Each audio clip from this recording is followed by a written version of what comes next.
This is Ryan Elliott for Boxing Social in association with Betfred. We're in Newcastle's fight week with me, Adam Smith. Adam, back world title action first and foremost. How are you? Good, Ryan. How are you? Very well. It's been a busy time, hasn't it? With shows last weekend and more this weekend, and get into April and May, and some big stuff and big announcements coming up. It's exciting. Let's start with why we're here. Savannah Marshall defending a WBO world title. Femke Hermans, considering what's at stake for Savannah Marshall, not a gimmick fight for her on Saturday. Not at all. Huge amount at stake for Savannah. We all know where we're heading, and Clarissa Shields will be, I'm sure, watching more intently than anyone else on Saturday night. Femke Hermans is a really good fighter, former WBO super middleweight champion, European middleweight champion. She's fought Clarissa, of course. She's very good, and this is potentially tough for Savannah because Savannah is so close now to the dream fight, the huge unification, the one that everybody wants to see, the massive fight of the summer, and we need to make it happen, but she needs to get through Femke Hermans first. And Femke has been around a while. She's got plenty of ability. She's tough. It could be a hard night for Savannah, but Savannah punching so hard, and she looked fantastic when we brought her back to the Northeast in October. It was a great night for her. It almost elevated her into sort of real stardom that night, I thought, and now people really believing in Savannah Marshall, and we always have. I'm pretty sure when I speak to Savannah, she's going to say to me, Clarissa Shields isn't on her mind right now. That said, with everything at stake, the fact Clarissa's probably coming in, they've got this announcement coming. How much additional pressure is on her shoulders this weekend? Yeah, there's huge pressure. I mean, she came down to Cardiff. Obviously, we saw what happened in the post-fight interview there. And Savannah was really wound up and gave us as good as Clarissa. And I was surprised, actually. The quiet, shy Savannah that I spent so much time with at Sky in the early days. She was, she's really agitated. She's really obviously up for it. She's the only person to have ever beaten Clarissa with the boxing gloves on. So, look, I think it's got such a great narrative, this story. The fabulous lady from Hartlepool, the quote from the States, the different characters, the different styles. The big power puncher against the skillful technician. I mean, there's just so much to go at, and Clarissa's a massive name in America. Savannah's become a really big name in the UK, and it's a fight we all want to see, and we hope we can bring it to Newcastle. And let's one step at a time. So many plans get derailed by last-minute opponents or opponents that you overlook. I don't think Savannah Marshall would have overlooked, or Peter Fury would have overlooked Femke Hermans one little bit. She'll go in there, she'll do business, and provided she's successful, the big fight's on. With that said, is that fight signed for if Savannah wins now? Yeah, it's all done. I mean, we're basically just waiting for... It's almost like there were two semi-finals with Clarissa and Savannah. That fight will happen. We just got to, find the date and the venue and just one or two little sort of finer details, but the fight will happen. Demetrius Leach has been brilliant working with Ben Shalom, and that fight will be, I think, along with Katie Taylor and Amanda Serrano, the standout female fight of the year. And it's just got everything, as I've said. It's a wonderful story. Can Clarissa exact revenge, or will Savannah hit too hard as a professional? It's got all the hallmarks of an absolutely brilliant fight.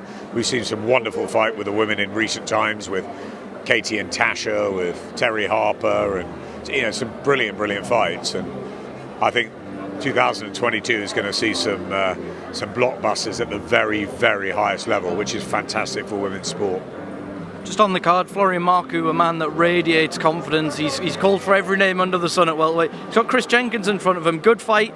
A chance for Marcoux to show us what all the noise is about. I think it's a really good match. I think, I'm pushing Ben, and he's pushing John Wish, and we're all pushing each other to try and get the best fights we possibly can. It's difficult.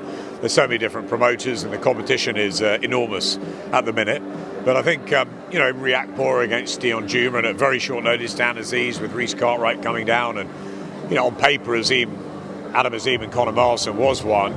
I think the matches are really important on these domestic shows, and I think Florian Marcoux against Chris Jenkins is a cracker. It's a 50-50. Marcoux will fancy his chances. He's still unbeaten. Obviously, real charisma. maybe the guy on the way up. But Chris Jenkins has had some bad luck, and he's a very, very good fighter, and he breathed some fire back into his career, didn't he, in Cardiff, in his last performance on the Eubank Williams show, and he looked good. So let's see what happens. I think it's a really interesting matchup and a cracking chief support. We've also got Brad Ray, Zach Chelly. It should be a really good fight night Saturday. Really pleased we're in Newcastle again as well. Just a word on Brad Ray, you mentioned it there. I spoke to Ricky Hatton a while ago, and he said to me, of all the prospects talked about in this country, he should be mentioned among the best, and he rarely is. But last time out, we got a glimpse as to why Ricky says that. I think Ricky's right. Ricky knows the sport as well as anybody. He's always been very astute at finding sort of young talent as well, and I think Brad Ray, he's a bit of an unsung hero, and he's such a nice guy, and he goes about his business so quietly, but what he's doing in the ring is electric. He was fantastic up here last time. It was a cracker he gave us on the card, and then of course the big knockout win on the Kell Brook show in Manchester in front of his home fans. And we go again with Brad in another tough fight. He likes them hard, and he gives us value for money. So he's young, he's a danger in that division, and he's punching hard now as well. He's tall and awkward, and I think he's going to be he might be a real, well, he's not a secret anymore, but he might be a real dark horse, I think, Brad Ray. So I agree with Ricky. I think he's one to really watch. Just away from this card, a couple of things before I let you go. Kell Brook, we know he's going to fight on. Ben Shalom has been telling everybody there's talk of Danny Garcia, building towards a Khan rematch. Chris Eubank Jr. has been named. What do you think is the most realistic next step for Kell? Yeah, I think the Chris Eubank fight's a massive fight, but obviously it's all about the weight, and they have to agree terms on that, because it's not fair if Kell Brook has to go up, and doesn't get anything in return. It's a tough fight. I think they've got to meet somewhere, but I know negotiations are starting. Amir Khan wants to fight on, and I think people are split on that. I think at the end of the night in Manchester, he was brave beyond brave. He was respectful. I mean, he was fantastic, wasn't he, afterwards? And almost it was the culmination of an incredible story, which Kell won, and Amir came out on his shield. And I love the respect between them in the post-fight presser. And I think if both of them had sailed into the sunset, no one would have had any complaints. They've both given us fantastic careers. And we've loved having them as part of us. But Kell obviously rolled back the years. He feels he's got more in the tank, and some big fights out there for him. And Amir, he evoked the rematch. I don't think that will happen. I think that he might fight on, and if he does, they should think about who he's going to fight, because we don't want them to go on too long. We don't like that with fighters. They've been amazing for us, but with Kell's performance on February the 19th, he can, and with Amir's, he might not want to go out like that. So we're not there to tell fighters what they should and shouldn't do. That's up to them and their families. But we're there to support, and we'll try and help make the best possible matches we can, because we love both Amir and Kell, and they've been brilliant for us. So, and again, if both of them decide to call it a day and, enjoy their money and enjoy their families, then we'll be as happy. So just to confirm as well, as Kell, Sky are still very much happy and open to work with Amir Khan, dependent on the fight? Sorry, say again, Ryan. It is very, very loud. Sky have said they want to work with Kell Brook, and with Amir Khan as well. You're happy to continue that relationship, given it's the right fight? Yeah, obviously. We'll look at it, and we'll decide what we'll do, and Ben and I will talk about it. I know Amir and Ben have a good relationship. Obviously, Ben was, instrumental in the whole sort of getting together of the big fight, and he spent a long time working on it. I've known both of them for many, many years, so we know them really well, and I think we'll all sit down and make sure that we make some sensible decisions for promotional purposes, for TV purposes, but most importantly for the health and safety of the fighters and for their families. And I think that's really important. But I think my gut feeling says both fight on. Last one from me, Anthony Joshua. June 25th is apparently the target date for the Alexander Usyk rematch. You maintained that you're very confident of keeping Anthony over on Sky Sports. Where are we at with those kind of discussions right now? Yep, I maintain that. I've always said it. I think Sky have a special relationship with Anthony Joshua, and negotiations continue. So while the rumour mill goes round about where the big fight will land, and obviously that's been back and forth with the situation the ongoing terrible situation in Ukraine, and Alexander seems like he is going to fight Joshua in the rematch. It looks like it's at the back end of June, but there's no deal that we've done. We're out of contract. We are having negotiations, but yeah, you're absolutely right. I remain extremely confident that Anthony Joshua will remain on Sky for the rest of his career. We've had him from the beginning with the biggest platform in the UK. He loves us, we love him. Why would anyone want to change that? But look, you never know in boxing.